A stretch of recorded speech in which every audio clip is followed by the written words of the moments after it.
When are the times that we need encouragement the most?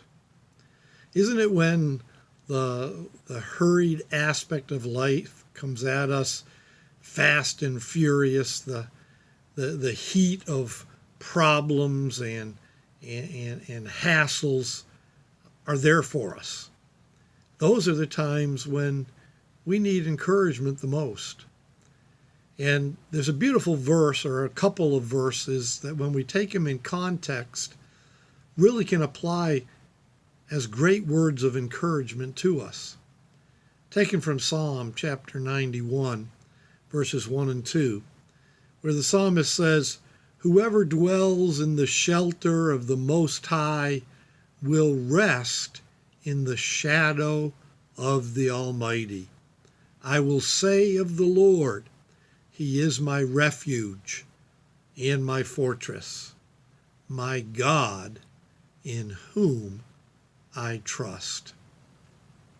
Here we have a picture when the heat of life is just burning down upon us, that if we will seek shelter of the Most High God, then we'll rest from all of our troubles in the shadow of the Almighty.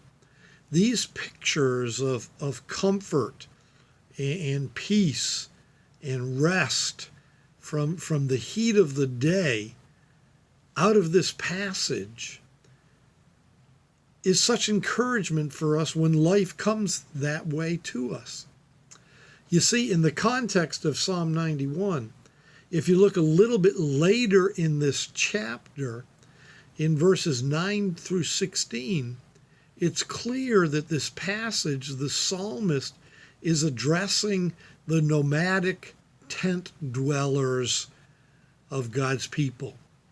In other words, those that wander and travel around through the desert region of the Middle East, living in tents, can find that life can be a big bother, and the heat of that sun can just discourage them. And the psalmist wants them, and the Lord, I believe, wants us to be encouraged.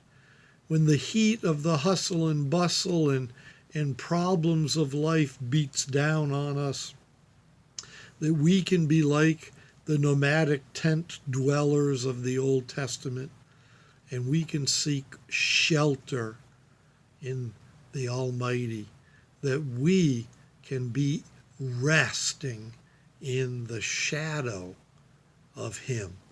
And then He is our refuge from the heat of life. He is our fortress from our problems, and we can be encouraged. Through this Wednesday word of encouragement, I hope and pray that Psalm 91 verses 1 and 2 in this context can be a word of encouragement to you, that when the heat of life comes down on you, seek shelter in the shadow of the Almighty, and you will find the promised rest of our Lord. God bless you.